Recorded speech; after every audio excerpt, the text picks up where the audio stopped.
पश्चाताप एक ऐसा भाव जो हमें कभी आगे नहीं बढ़ने देता। हम सभी को कभी ना कभी इस एहसास ने जकड़ा है कि अतीत में मुझसे गलतियां हुई हैं और अपने पास्ट की उन गलतियों को सोचकर आदमी कभी आगे नहीं बढ़ पाता। वो हमेशा अपने अतीत की बातों को सोच सोच कर ये सोचता रहता है कि मैं सही मार्ग पर चलने के लिए नहीं बना, ऊपर वाले ने मेरा जीवन दुखों के लिए ही बनाया है। और इस पश्चाताप के नीचे वो दबता रहता है और घुट घुट कर जीता रहता है। तो सवाल ये है कि क्या वो पूरी जिंदगी इसी पश्चाताप के नीचे दबा रहेगा, ऐसे ही घुट घुट कर सांसें लेता रहेगा? क्या जिस आदमी ने अपने अतीत में गलतियां कर दी उसके लिए भविष्य में कोई मुक्ति नहीं है, कोई सच्चे धर्म का मार्ग नहीं है? तो इन सब सवालों का जवाब आपको इस कहानी में मिलेगा। इस कहानी को आखिर तक सुनने के बाद आपको एहसास होगा कि एक इतना बुरा आदमी जब इतने अच्छे मार्ग पर चल सकता है तो हम क्यों नहीं चल सकते। और आपको पता चलेगा कि हर आदमी को हक है अपने जीवन में एक नई शुरुआत करने का, एक नया मार्ग बनाने का और मुक्ति के मार्ग पर चलने का सबको हक है। इससे पहले कि आप इस कहानी में खो जाएं, इस चैनल को सब्सक्राइब जरूर कर लें। तो चलिए कहानी शुरू करते हैं। एक दिन सुबह सुबह जब बुद्ध श्रावस्ती में प्रविष्ट हुए तो सारा नगर भूत बस्ती बना हुआ था। सभी लोग अपने अपने घरों को बंद किए हुए बैठे थे और सड़कें सुनसान पड़ी हुई थी। बुद्ध उस घर के आगे खड़े हुए थे जहां उन्हें हमेशा भिक्षा मिल जाया करती थी। दरवाजा खटखटाने के बाद घर के दंपति ने जरा सा दरवाजा खोला और सेंध में से देखा कि बुद्ध खड़े हुए हैं। वो गृहस्वामी दौड़कर बाहर आया और बुद्ध से भीतर आने का अनुरोध किया। बुद्ध के घर में घुसते ही गृहस्वामी ने दरवाजे पर सांकल चढ़ा दी और बुद्ध से बैठ जाने और भीतर ही बैठकर भोजन करने का आग्रह किया। उसने कहा कि मान्यवर, आज बाहर जाना बहुत ही खतरनाक है। इस इलाके में हत्यारा अंगुलीमाल देखा गया है। कहते हैं कि इसने दूसरे इलाकों में बहुत से लोगों की हत्या कर दी है। जब भी वो किसी की हत्या करता है तो उसकी एक उंगली काटकर अपने गले की माला में डाल लेता है। लोगों का कहना है कि यदि उसने अपने गले की माला में 100 उंगलियां कर ली तो उसकी मायावी शक्ति बहुत ज्यादा बढ़ जाएगी। आश्चर्य की बात यह है कि वो जिस आदमी की हत्या करता है उसकी कोई भी चीज चुराता नहीं है। राजा प्रसेनजीत ने उसे पकड़ने के लिए सैनिकों और पुलिस की कई टुकड़ियां तैनात कर रखी हैं। बुद्ध ने पूछा, एक आदमी को पकड़ने के लिए इतने सैनिकों को नियुक्त करने की क्या आवश्यकता थी? वो आदमी कहता है कि आदरणीय गौतम, अंगुलीमाल बहुत ही खतरनाक हत्यारा है।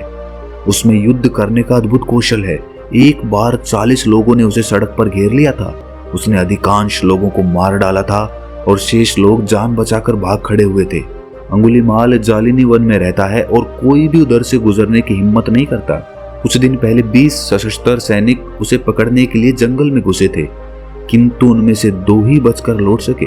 अब वो इस नगर में देखा गया है, अतः कोई भी ना तो बाहर निकलता है और ना ही दुकान या काम पर जाने की हिम्मत करता है। अंगुलीमाल के विषय में जानकारी देने के लिए धन्यवाद करते हुए बुद्ध उठ खड़े हुए और चलने के लिए विदा मांगी। गृहस्वामी ने गिड़गिड़ाकर प्रार्थना की कि बुद्ध भीतर ही रहें आप, किंतु बुद्ध नहीं माने। उन्होंने कहा कि मैं अपने प्रति लोगों का विश्वास तभी बनाए रख सकूंगा जब सामान्य रूप से भिक्षाटन करना जारी रखूं। इसके बाद बुद्ध धीरे धीरे सचेतावस्था में मार्ग पर पग बढ़ा रहे थे। तभी उन्होंने दूर से भागकर आते किसी आदमी की पदचाप सुनाई दी। वो समझ गए कि वो अंगुलीमाल ही है। उनके मन के अंदर जो भी घटित हो रहा था उसके प्रति पूर्ण सजग बुद्ध मंद पगों से आगे बढ़ते रहे। तभी अंगुलीमाल पीछे से चिल्लाया, हे भिक्षु, रुक जाओ। लेकिन बुद्ध फिर भी आगे बढ़ते रहे। उनकी पदचाप से वो समझ गए कि अंगुलीमाल भागने की बजाय तेज कदमों से चलने लगा है और वो उनसे अधिक दूर नहीं है। यद्यपि बुद्ध 56 वर्ष के हो गए थे, किंतु उनकी दृष्टि और सुनने की शक्ति पहले की अपेक्षा ज्यादा प्रखर हो गई थी। उनके हाथ में भिक्षा पात्र के अतिरिक्त कुछ भी नहीं था। वो ये याद करके मुस्कुराने लगे कि युद्ध विद्या सीखते समय वो कितने तेज और फुर्तीले थे। कोई दूसरा आदमी उन पर आघात नहीं कर सकता था। बुद्ध समझ चुके थे कि अंगुलीमाल एकदम पास आ गया है और उसके हाथ में तलवार है, लेकिन फिर भी बुद्ध सहजता पूर्वक चलते रहे। तेज चलकर अंगुलीमाल बुद्ध के समीप आ गया और बोला, हे भिक्षु, मैंने तुम्हें रुकने के लिए कहा था, रुके क्यों नहीं? बुद्ध ने चलते चलते ही कहा, अंगुलीमाल, मैं तो बहुत समय पहले स्थिर हो चुका हूं। अंगुलीमाल बुद्ध के इस असाधारण उत्तर से सकपका गया। उसने बुद्ध का मार्ग रोककर उन्हें आगे नहीं बढ़ने दिया। बुद्ध ने अंगुलीमाल की आंखों से आंखें मिलाई तो वो और भी ज्यादा सकपका गया। बुद्ध की आंखें दो तारकों की भांति ज्योतिर्मान थी। अंगुलीमाल का सामना ऐसे आदमी से अब तक नहीं हुआ था जो इतना तेजस्वी और इतना सहज हो। हर कोई उससे डरकर भाग जाता था। इस भिक्षु को किसी प्रकार का कोई डर नहीं हो रहा था। बुद्ध उसकी ओर ऐसे देख रहे थे मानो वो कोई मित्र या भाई हो।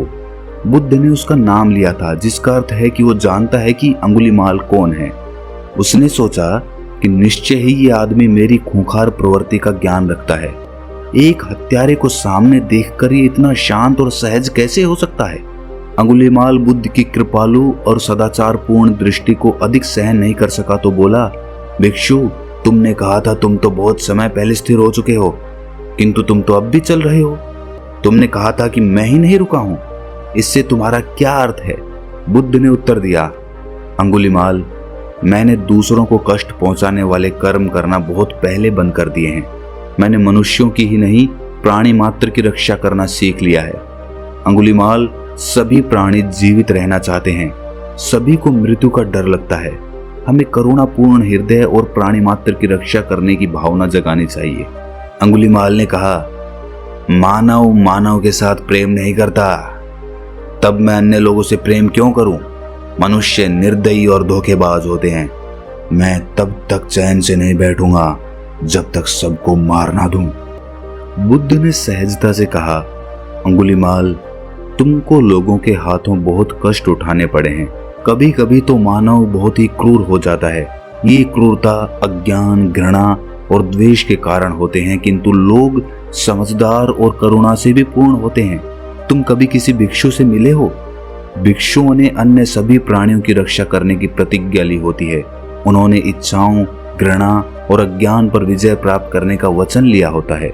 भिक्षु का ही नहीं, अन्य लोगों का जीवन भी समझदारी और प्रेमपूर्ण हो सकता है। अंगुलीमाल, यदि संसार में क्रूर आदमी होते हैं तो अन्य प्रकार के लोग भी होते हैं। अंधे मत बनो। मेरा सद्धर्म मार्ग क्रूरता को करुणा में बदल देता है।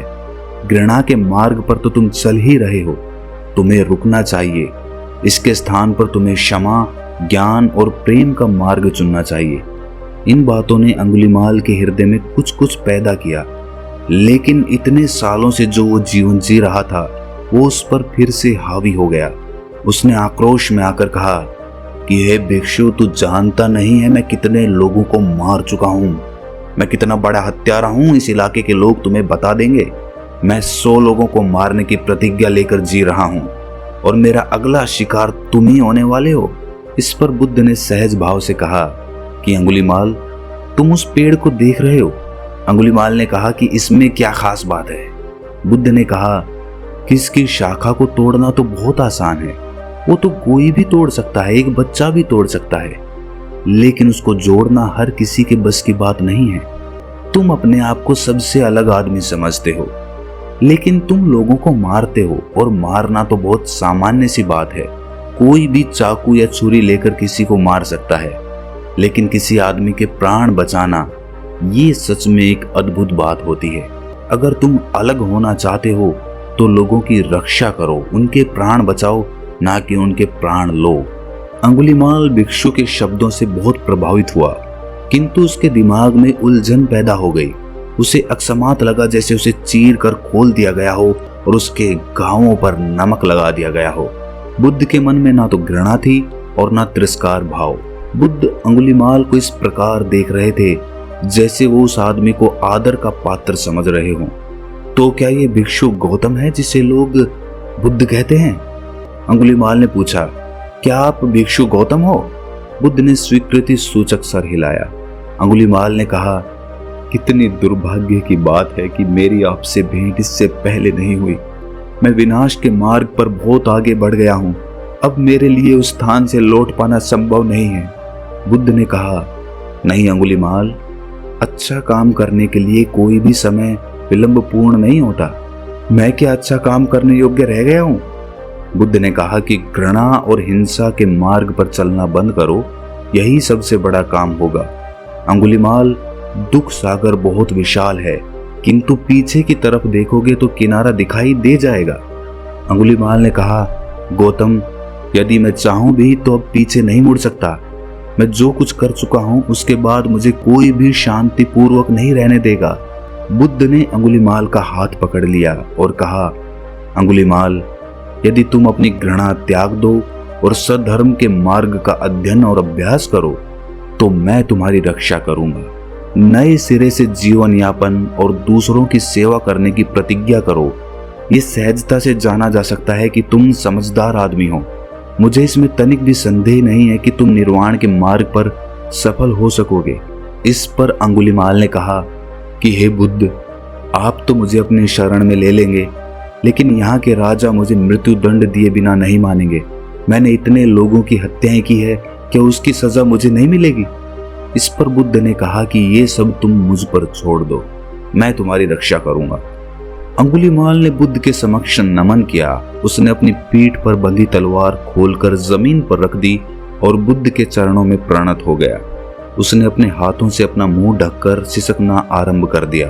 बहुत देर बाद उसने सर उठाया और बुद्ध से कहा, मैं कुमार्ग छोड़ने की प्रतिज्ञा करता हूँ। मैं आपका अनुसरण करूंगा और करुणा का पाठ आपसे सीखूंगा। मैं आपसे प्रार्थना करता हूँ कि मुझे अपना शिष्य बना ले। उसी समय वहां बुद्ध के दूसरे भिक्षु भी पहुंच गए। उन्होंने बुद्ध और अंगुलीमाल के चारों ओर घेरा बना लिया। बुद्ध को सुरक्षित और अंगुलीमाल को प्रवज्ञा लेने के लिए उद्यत देखकर उनके हृदय आनंद से भर उठे। बुद्ध ने अपने एक भिक्षु से भिक्षुओं के कपड़े और अन्य वस्त्र देने को कहा। उन्होंने एक दूसरे भिक्षु से कहा कि पास के घर से कुछ तरह मांग लो जिससे अंगुलीमाल के सर के बाल उतार सकें। अंगुलीमाल को वहीं पर तत्काल प्रवज्ञा दे दी गई। उसने नमन किया और बुद्धम शरणम गच्छामि, धम्मम शरणम गच्छामि और संघम शरणम गच्छामि के शब्दों का उच्चारण किया। अगले 10 दिनों तक भिक्षुओं ने उसे ध्यान करना सिखाया और भिक्षाटन की पद्धति समझाई। इसके बाद एक दिन बुद्ध श्रावस्ती में भिक्षाटन के लिए गए हुए थे। उनके साथ अंगुलीमाल सहित अन्य भिक्षु भी थे। नगर द्वार पर उन्होंने राजा प्रसन्नजीत को देखा, जो सैनिकों के एक दल के साथ घोड़े पर सवार थे। राजा और सेनापति पूरी तरह से युद्ध की तैयारी के साथ थे। राजा ने जब बुद्ध को देखा तो घोड़े से उतरकर उन्होंने बुद्ध को नमन किया। बुद्ध ने पूछा, महामहिम, क्या कुछ घटित हो गया है? क्या किसी दूसरे राज्य की सेना ने आपके राज्य पर आक्रमण कर दिया है? राजा ने उत्तर दिया कि कौशल राज्य पर किसी ने आक्रमण नहीं किया। मैंने ये सैनिक हत्यारे अंगुलीमाल को पकड़ने के लिए इकट्ठे किए हैं। वो बहुत ही खतरनाक आदमी है। अभी तक कोई उसे पकड़ नहीं सका है। वो 2 सप्ताह पूर्व नगर में देखा गया था। मेरी प्रजा अब भी उसके डर में जी रही है। बुद्ध ने कहा कि क्या आप सुनिश्चित हैं कि अंगुलीमाल इतना भयंकर है? राजा ने कहा, बोधिसत्व, अंगुलीमाल प्रत्येक पुरुष, स्त्री और बालक के लिए खतरा है। जब तक मैं उसे ढूंढकर मार नहीं दूंगा, चैन से नहीं बैठूंगा। बुद्ध ने पूछा, यदि अंगुलीमाल अपने किए पर पश्चाताप करे और कभी हत्या न करने का वचन दे, यदि वो भिक्षु बन गया हो और प्राणी मात्र का आदर करने लगा हो, तब भी क्या उसे पकड़कर मार डालने की आवश्यकता रह जाएगी? राजा कहता है, गुरुवर, यदि अंगुलीमाल आपका शिष्य बन गया है और हिंसा त्यागने का शील अपना लिया है, यदि वो भिक्षु का शुद्ध एवं हानिकारक जीवन जी रहा है, तो मेरी प्रसन्नता की कोई सीमा नहीं। मैं न केवल उसको जीवन दान दूंगा, वरन उसे मुक्त भी कर दूंगा। मैं उसे कपड़े, भोजन और औषधियां प्रदान करूंगा, किंतु मैं नहीं समझता कि ऐसा हो सकेगा। बुद्ध ने अंगुलीमाल, जिसका नाम अब अहिंसक हो गया था, उसकी ओर संकेत किया, जो उनके पीछे ही खड़ा हुआ था, और कहा, ये भिक्षु और कोई नहीं, अंगुलीमाल ही है। इसने भिक्षु के शीलों का आचरण करने की प्रतिज्ञा कर ली है। पिछले 2 सप्ताहों में ये एकदम दूसरा ही प्राणी बन गया है। राजा प्रसन्नजीत ने जब पाया कि वो भयानक हत्यारे के इतने समीप खड़े हैं तो आतंकित हो गए। बुद्ध ने कहा, अब इससे भयभीत होने की कोई आवश्यकता नहीं। अब हम इसे अहिंसक कहते हैं। राजा ने बड़ी देर तक अंगुलीमाल को कठोर दृष्टि से देखा, फिर उसको नमन किया और पूछा, आदरणीय भिक्षु, आपका किस परिवार में जन्म हुआ था? आपके पिता का नाम क्या था? महामहिम, मेरे पिता का नाम गर्ग और मेरी माता का नाम मंतनी था। भिक्षु गर्ग मंतनी पुत्र, कृपया मुझे कपड़े, भोजन और औषधियां प्रदान करने की अनुमति दीजिए। अहिंसक ने उत्तर दिया, महामहिम, मेरे पास 3 कपड़े हैं। मैं प्रतिदिन भिक्षाटन करके भोजन प्राप्त करता हूँ और अभी मुझे किसी प्रकार की औषधि की आवश्यकता नहीं है। आपने मुझे ये सब देने का प्रस्ताव रखा, इसके लिए आपका हार्दिक धन्यवाद। राजा ने नए भिक्षु को पुनः नमन किया। उसके बाद बुद्ध को संबोधित करके बोला, बोधिसत्व, आपकी तेजस्विता वास्तव में अद्भुत है। आपने उन स्थितियों में शांति और सद्भाव स्थापित किया है जो कोई दूसरा नहीं कर पाया। जिसे दूसरे लोग शक्ति और हिंसा के द्वारा काबू नहीं कर पाए, उसे आपने अपनी महान कृपालुता से संभव बना दिया है। कृपया मेरी हार्दिक कृतज्ञता स्वीकार करें। राजा ने सेनापतियों से कहा कि वे सेना को विसर्जित कर दें और सभी लोग अपने दैनिक कार्यों में लग जाएं। इसके बाद राजा स्वयं भी लौट गए। दोस्तों, एक मानव हत्या से बढ़कर कोई भी बुरा काम नहीं होता। मानव हत्या हमारे कानून में, हमारे संविधान में सबसे ऊंचा बुरा कर्म माना जाता है। उसके लिए सबसे कठोर दंड निर्धारित किए गए हैं। जब अंगुलीमाल जैसा इतना खतरनाक हत्यारा अपने उस कर्म को छोड़कर, अपने उस मार्ग से परे हटकर सद्भाव के मार्ग पर चल सकता है, सत्य के मार्ग पर, मुक्ति के मार्ग पर चल सकता है और अपने आप को बिल्कुल विपरीत में बदल सकता है, तो हमने तो ना किसी की हत्या की है और ना ही किसी के साथ कोई बुरा काम किया है।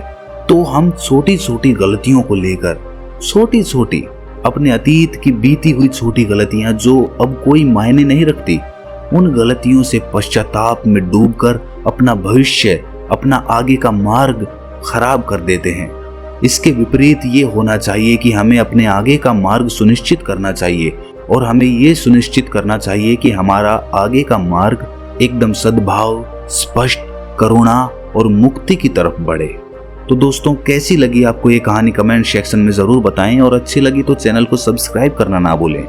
तो मिलते हैं अगली कहानी में, तब तक के लिए अपना ख्याल रखें।